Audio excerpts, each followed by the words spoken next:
Picture this: a white picket fence, a car in the driveway, kids playing in the yard. For generations, this was the American dream, the promise that with hard work, anyone could achieve prosperity and success. But look around today. Does that picture still feel real? For millions, it feels more like a fantasy, a story from a black and white movie that has nothing to do with their lives. What happened? How did the dream that built a nation, that drew people from every corner of the globe, seemingly fade away? Let's talk about it. It all started with a simple idea, coined back in 1931 by James Truslow Adams. He described it as a dream of a land where life should be better and richer and fuller for everyone, with opportunity for each according to ability or achievement. It wasn't just about money. It was about freedom, about social mobility, about the chance to climb the ladder no matter where you started. Post-World War II, this dream felt more attainable than ever. The GI Bill sent a generation to college, manufacturing jobs were plentiful and paid well, and a single income could often support an entire family.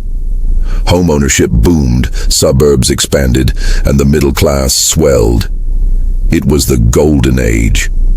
But then, things started to shift, slowly at first, then all at once. Let's look at the numbers, because they tell a story. In the 1970s, the connection between productivity and pay started to break. For decades, as American workers produced more, their wages went up in lockstep. But since the 70s, productivity has continued to climb, while the median wage for the average worker has barely budged when you adjust for inflation. All that extra value being created? It wasn't going into the paychecks of the people doing the work. It was going to the top. This is the great decoupling, and it's at the heart of why the dream feels so distant. People are working harder than ever, but they're not getting their fair share of the pie. Then came the decline of manufacturing. The very jobs that built the post-war middle class started to disappear, outsourced to countries with cheaper labor. Factory towns that were once bustling hubs of opportunity became shadows of their former selves. These weren't just jobs. They were careers, complete with pensions and benefits that provided a lifetime of security. They were replaced by service sector jobs, often with lower pay, fewer benefits, and less stability. The ladder of opportunity started to lose some of its most important rungs. At the same time, the costs of the core pillars of the American dream, housing, education, and healthcare, began to skyrocket. Let's talk about college. For our parents' or grandparents' generation, a college degree was a golden ticket, and you could often work a summer job to pay for a year's tuition. Today, the cost of higher education has exploded. The average student now graduates with tens of thousands of dollars in debt.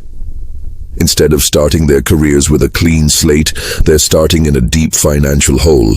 This debt delays major life milestones. Buying a home, starting a family, saving for retirement. It becomes an anchor, weighing them down for decades. And what about buying a home, the cornerstone of the dream? For many young people today, it feels completely out of reach. In major cities and even many suburbs, housing prices have far outpaced wage growth. A 20% down payment, once a manageable goal, is now a monumental sum that can take a lifetime to save. So what happens? People rent for longer, pouring money into an asset that builds no equity for them. Or they take on massive mortgages that leave them house poor, with every penny going toward just keeping a roof over their heads. The security and wealth building that home ownership once represented is now a source of immense financial stress. Then there's healthcare.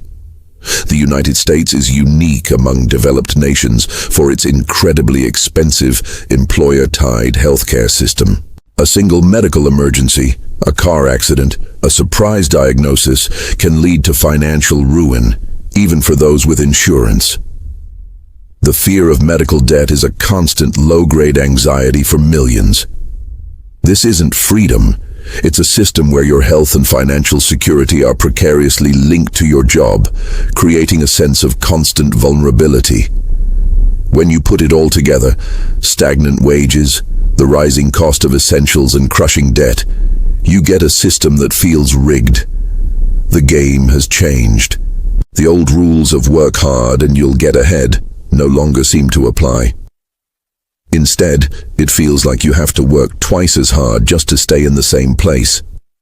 This isn't about blaming individuals for not trying hard enough. It's about recognizing that the structural foundations that once supported the American dream have eroded.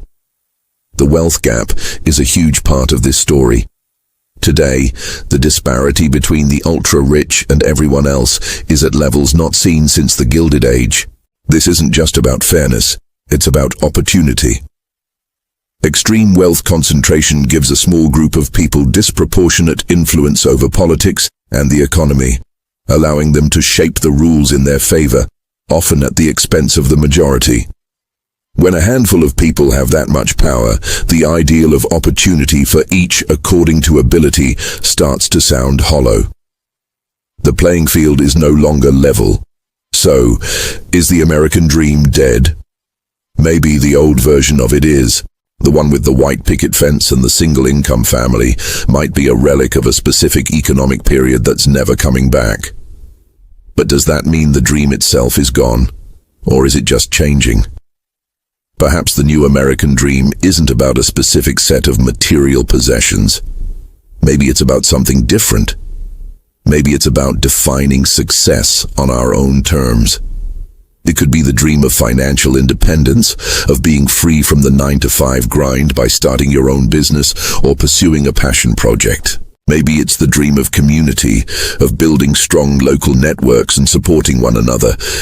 Maybe it's the dream of a better work-life balance, where we have time for our families, our health, and our hobbies, not just our jobs.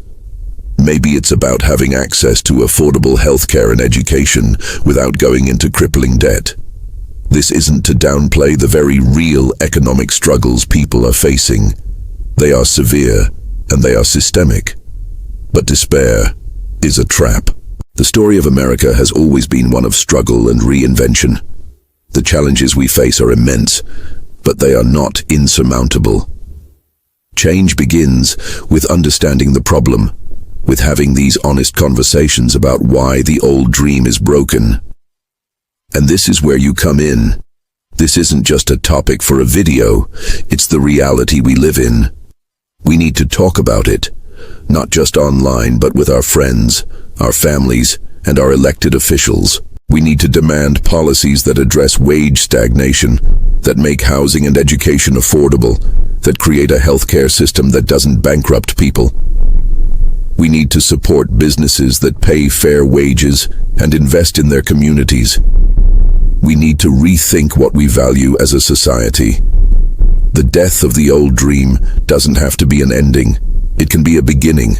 It's an opportunity to redefine what a better, richer, and fuller life means for the 21st century. It's a chance to build a new dream, one that is more inclusive, more sustainable, and more attainable for everyone, not just a lucky few. So, what do you think? Is the American dream dead, or is it just evolving? What does the dream look like for you? Share your thoughts in the comments below.